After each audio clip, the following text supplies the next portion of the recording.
उनका अंदाज कितना सही था जब उन्होंने गाया, तुम मुझे यूं न भुला पाओगे, जब भी सुनोगे मेरे गीत को संग संग तुम भी गुनगुनाओगे।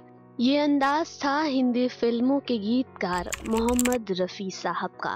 कहता है कोई दिल गया, दिल भर गया, साहिल पुकारता है, समंदर चला गया।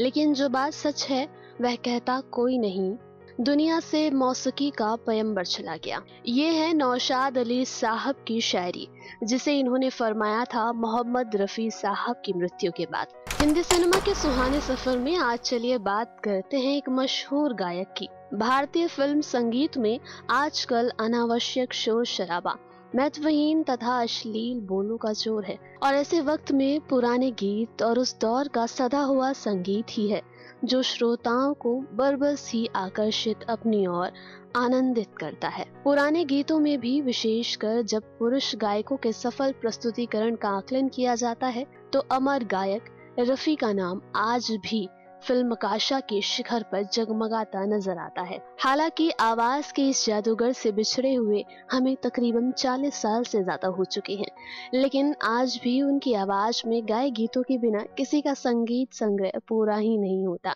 रफी साहब के चले जाने के बाद अनेक गायक सिर्फ इसलिए भी लोकप्रिय हो गए क्योंकि उन्होंने उस महान गायक को अपना आदर्श माना है। मोहम्मद रफी साहब का जन्म अमृतसर जिले के एक गांव कोटला सुल्तानपुर में 24 दिसंबर साल 1924 को हुआ था। बचपन से ही उन्हें संगीत का शौक था, लेकिन उनका शौक उनके पिता हाजी अली को पसंद नहीं था। इस शौक की तरफ उनका रुझान इतना बढ़ा कि बड़े होकर उनके मन में घर को छोड़ने की भी भावना आने लगी। तब इनके बड़े भाई मोहम्मद शफी इन्हें लाहौर ले जाकर उस्ताद बरकत अली और उस्ताद वाहिद खां के पास ले गए। 1938 में एक ऐसी घटना घटी जिसने रफी के लिए सफलता के द्वार खोल दिए। लाहौर में उस समय संगीत के सुप्रसिद्ध गायक श्री कुंदन लाल सहगल का प्रोग्राम था, और संयोग ऐसा था कि वो कुछ लेट हो गए तो जनता के धैर्य का बांध टूटने लगा, और इन्हीं जनता के बीच मौजूद थे रफी साहब। उम्र लगभग 11 साल थी। उस वक्त उनकी संचालक ने रफी को मंच पर ला खड़ा किया और इस किशोर सी आवाज में इन्होंने गाना गाना शुरू कर दिया। वंस मोर के नारों के बाद रफी को फिर से एक पंजाबी गीत गाने का मौका मिला।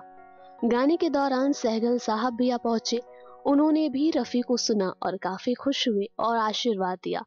आगे चलकर सहगल साहब के आशीर्वाद से ही और अपनी साधना के बल पर सफलता के कदमों को रफी साहब ने चूमा। रफी को सबसे पहले संगीतकार श्याम सुंदर ने एक पंजाबी फिल्म गुल बलोच में गाने का अवसर दिया। गीत के बोल थे, सोनिए जी हीरिए नी तेरी याद ने बहुत सताया। और इसके बाद गांव की गोरी फिल्म में श्याम सुंदर ने ही उन्हें गाने का अवसर दिया। इस फिल्म के उनके गाने बहुत सराहे गए। इसके बाद तो रफी के पास निर्माताओं की भीड़ लगने लगी। पुरानी फिल्मों में लैला मजनू, समाज को बदल डालो और जुगनू में इस गायक को अभिनय का भी अवसर मिला, लेकिन अभिनय उन्हें रास नहीं आई और उसके बाद इन्होंने सिर्फ गायक बनना ही पसंद किया। उस जमाने में जब देश आजाद हुआ तो राष्ट्रभक्ति की भावना भी उफान पर थी। देश का विभाजन होने के बाद से भारी उथल फुथल हर जगह मची थी। इसी बीच राष्ट्रपिता महात्मा गांधी की हत्या हो गई। इस त्रासदीपूर्ण घटना को लेकर जन जन से मन की वेदना को जोड़ते हुए गीतकार राजेंद्र कृष्ण ने एक गीत रचा और उसे गाने का मौका मोहम्मद रफी साहब को मिला। सुनो सुनो ए दुनिया वालों, बापू की ये अमर कहानी। इस गीत के बाद मोहम्मद रफी के नाम की धूम मच गई।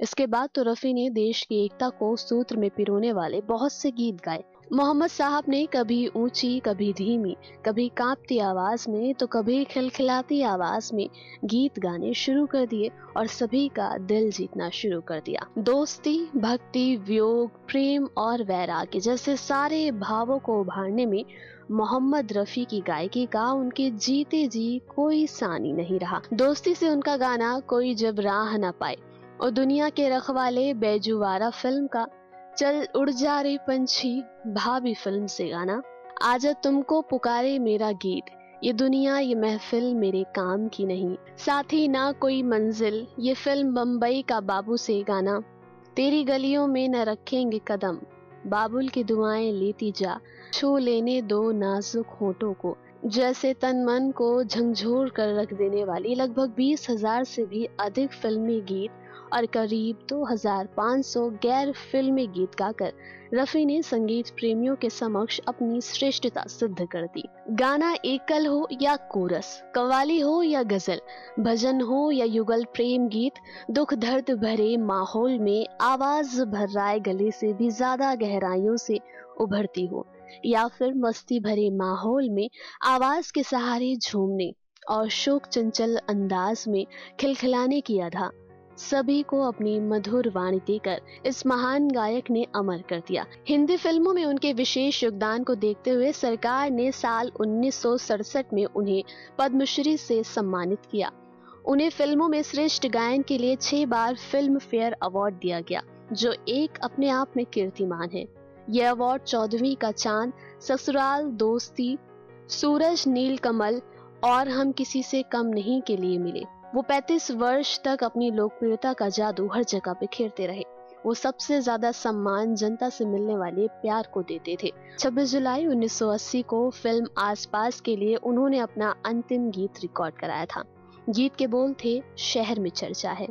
इस दुनिया को हमेशा के लिए छोड़कर रफी साहब 31 जुलाई 1980 को चले गए और तभी नौशाद अली साहब ने एक शायरी लिखी।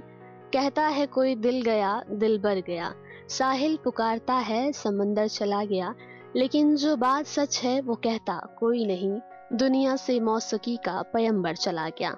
आज रफी हमारे बीच नहीं है, पर उनके गाए गीत लोग बड़ी श्रद्धा और बड़े प्यार से आज भी सुनते हैं और गुनगुनाते हैं।